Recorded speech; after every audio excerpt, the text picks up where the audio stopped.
We throw around the word extrovert like it means talkative and loud, being the life of the party, always being social. But I've worked with some of the world's top performers, whether it be law enforcement, world class athletes and Olympians, corporations. And what I've noticed, some people still score high on extroversion, but they're not that talkative. They're quiet, they're even shy and to themselves. But how does this happen? Well, we got to look a little bit further of what extroversion actually is. Because once we understand that, we can, one, see how it applies to our given demographic and performance field, and also be able to apply it when it makes the most sense to help our own performance, whatever that might look like. Now, first and foremost, let's talk about what the simplest way to put it. Like I said, it's not being the life of the party, it's not having all the energy in the world. Now, it can look like that in certain scenarios, but what extroversion truly is, it's the ability, how comfortable and how energized you are when it comes to social situations and how you adjust to it. So that's not such a black and white answer. We're not always going to be the life of the party, but we're not always going to be in our shell either. So that's why it's a little more nuanced than just saying it's one or the other. Also, we got to think about what personality traits are, because simply put, we think about personality as a nice person, someone who's agreeable and can get along. That's just one side of personality when we talk about measuring it. Personality just is our default characteristics. What are we most likely going to be when it comes down to it? Does it mean it can't change? Yeah, it can fluctuate and be dynamic in given situations, but for the most part, it'll be what it is on a balance of probabilities of, if we just put you in any situation or interaction, this is what you're most likely going to default to or fall to. So it doesn't mean you can't be outgoing or you can't be more stern, but what are you most likely going to be? So that's how we should start looking at personality as a whole. But when it comes to extroversion specifically, what we're going to talk about, we're going to explore extroversion. We want to talk about how that can be used and how that could look. Now, measuring personality, there's one called the Big Five or the five-factor model. You've probably heard of this one. There's an abbreviation for it you can look at, which is ocean or canoe, both deal with water. But O is openness to experience. C is conscientiousness. E, extroversion. A, agreeableness. And N, neuroticism. So E is obviously the one we're talking about today. So the Big Five has been one of the most researched personality models of all time. There's other ones, of course, like the Myers-Briggs, but the Big Five probably has the most consistency across, but there's always other things being added to it or different models being made based off of it. And the one we're going to talk about today is the HEXACO. So another abbreviation. So it's almost the same as the Big Five, but there's one extra dimension, which is the sixth one, which is honesty and humility. So that's the first one for H. Then E is for emotionality, which is usually neuroticism on the Big Five. X is for extroversion, the E, then the big X. A is agreeableness, C, conscientiousness, and O, openness. So the difference between the Big Five and the HEXACO specifically, and the reason I like the HEXACO, and I've actually put out a study with my mentor on personality and mental performance using the HEXACO model, is as sub-dimensions.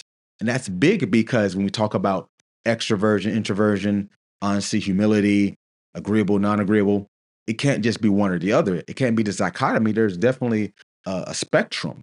So with the subfacets, each of the six domains have four subfacets. So when it comes to extroversion, the four different ones are social self-esteem, social boldness, liveliness, and sociability. So that way we can kind of depict where you fall within those, because they have different traits and characteristics that you might show versus others. But overall, your extroversion still is high, but you rank lower in the ones that make you the certain type of extroversion, if that makes sense. So we'll get into what that looks like specifically.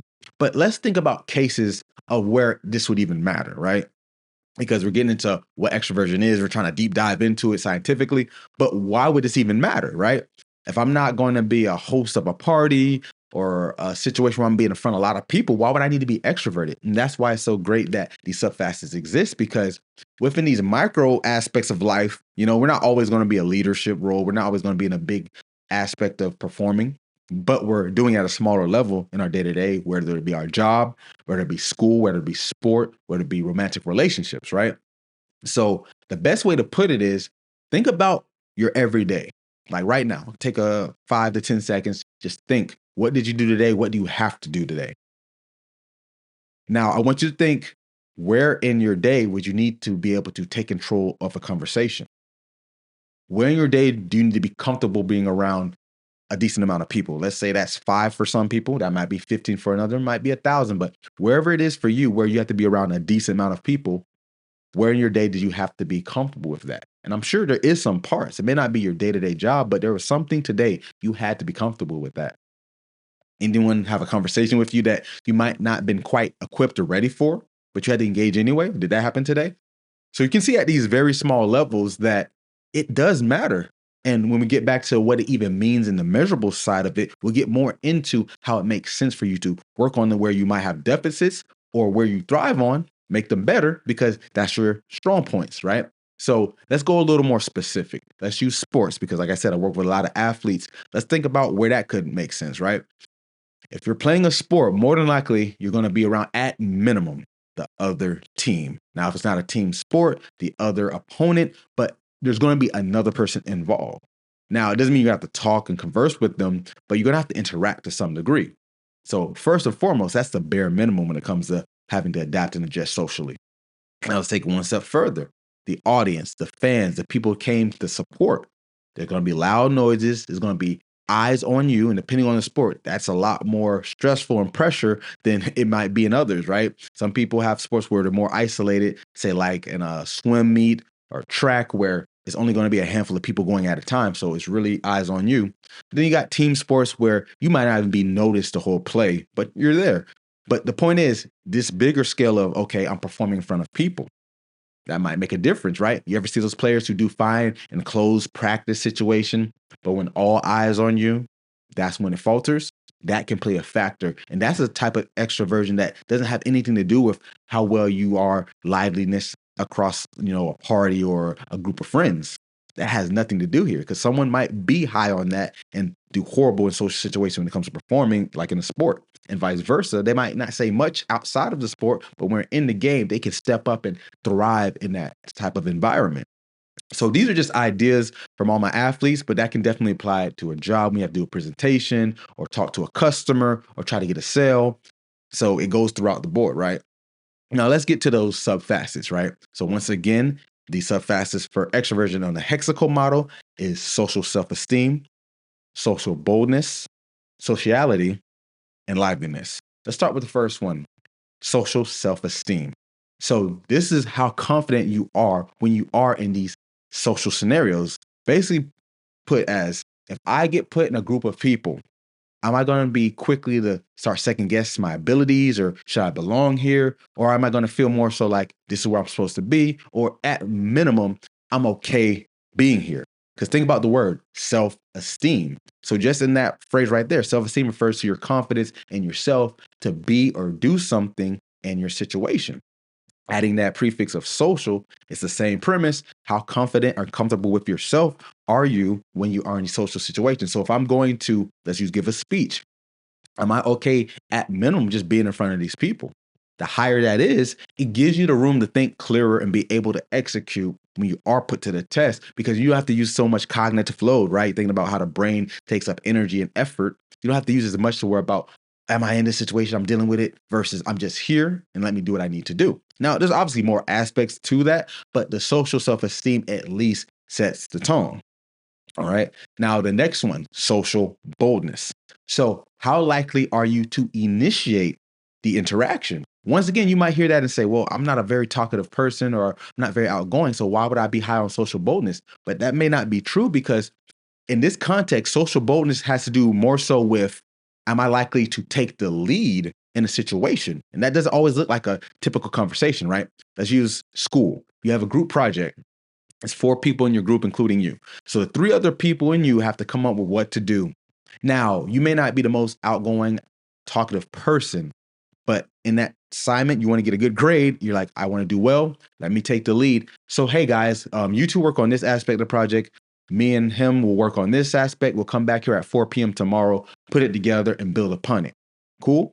So you took the lead in a social setting, but it was relevant to execution, being a leader, being a boss, being someone who takes charge. And that's a very prominent trait when it comes to performing in sport. If you're a team leader, you have to be able to speak up when it's time to speak. You may not say a thing all day, but when it's time, you do it. Matter of fact, there's a scene from the movie Friday Night Lights I think his name was Rev or Preach or something like that. And he was very quiet. It was the last game against Dallas Carter. It was halftime. They were down, and he let loose, and they didn't expect it because they feel like that's the most words he said all season. But guess what? He was socially bold in that moment because he knew someone needed to speak up because everyone looked dejected and drained, and they came out and almost won the game, right? So that's why social boldness is definitely an important trait. Now, sociability.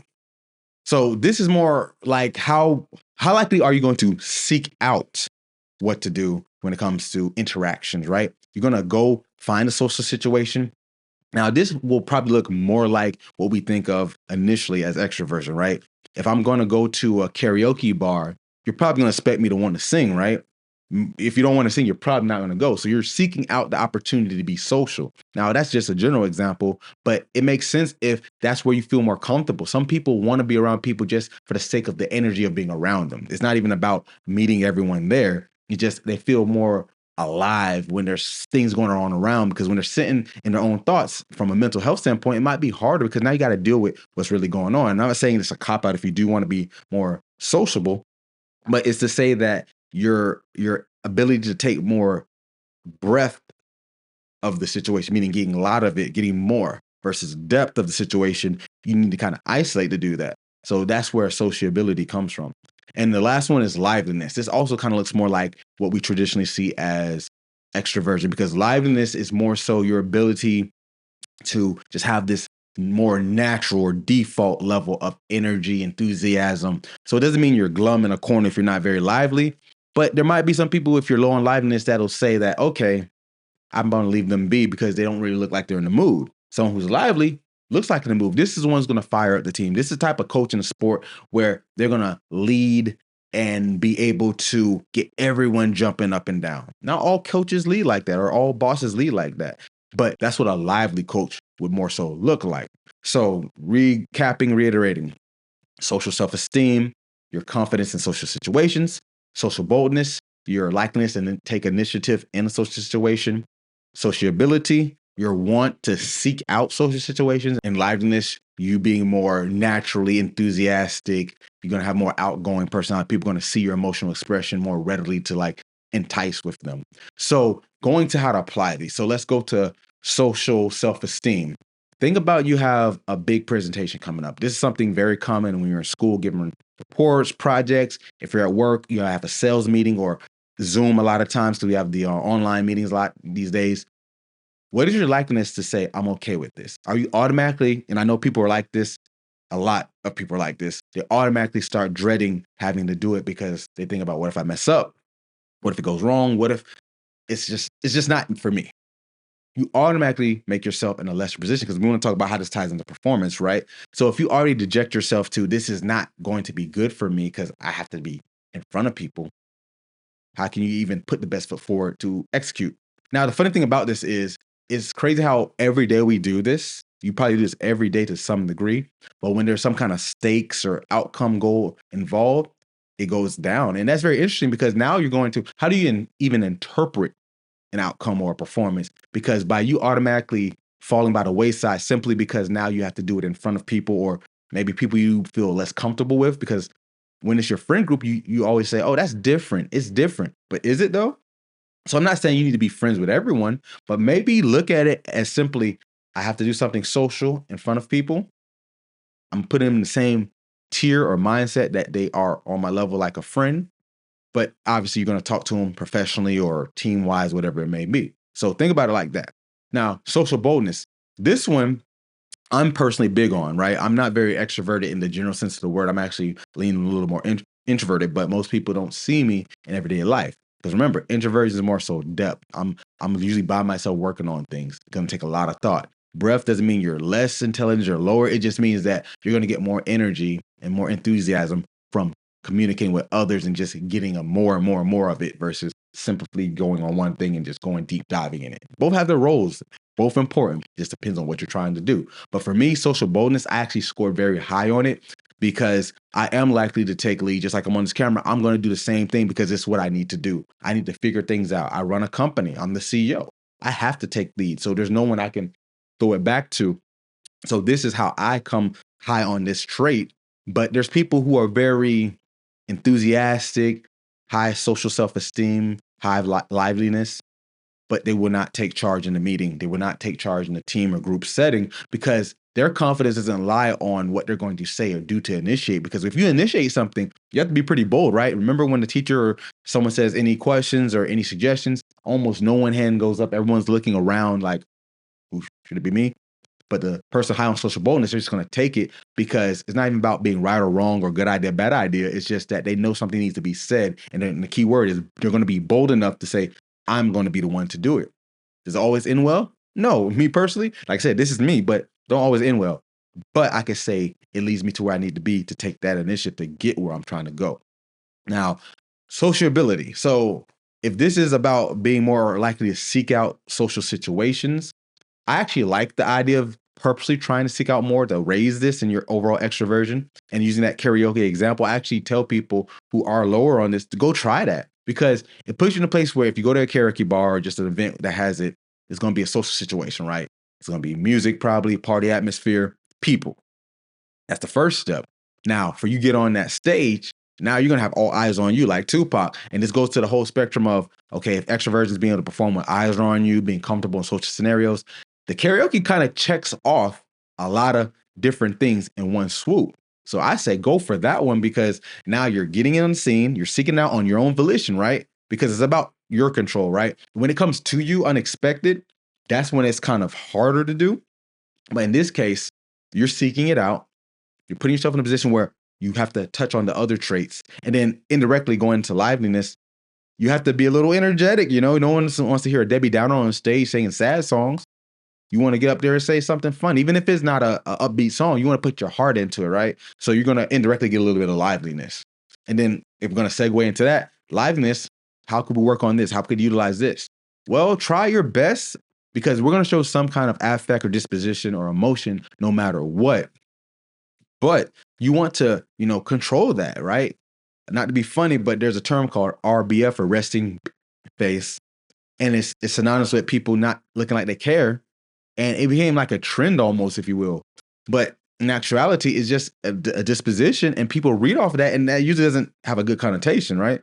So, with that being said, try to do the same mindset of embracing it, but for what the emotion you want to give off. If you know you're not the person who's always going to be hee hee ha smiling all the time, doesn't mean you have to be that, but try to be more intentional on how you display yourself. Because if your liveness score is low, it's not saying you need to just flip it. None of this is about changing who you are. I missed that point. Don't change who you are, but know how to adapt so you can be comfortable being you, but at the same time, do it where it helps to what you're trying to be or what you need to be in that situation. So be more mindful.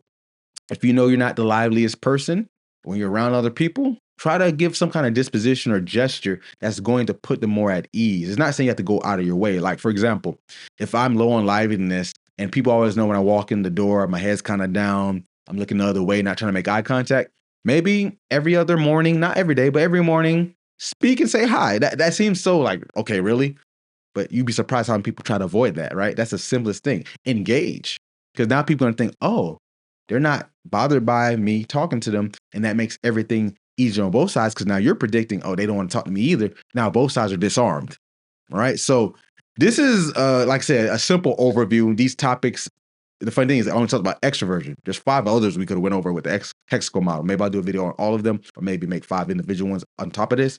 I don't know. But this is a great way to look at how extroversion can be looked at from this standpoint because it's almost misconceptualized as I'm outgoing or not, or I'm this or that. No, it's a level of characteristics that are always ever changing depending on the situation, depending on what needs to be done. So thanks for tuning in, guys. Have a good rest of your day and get your mind right.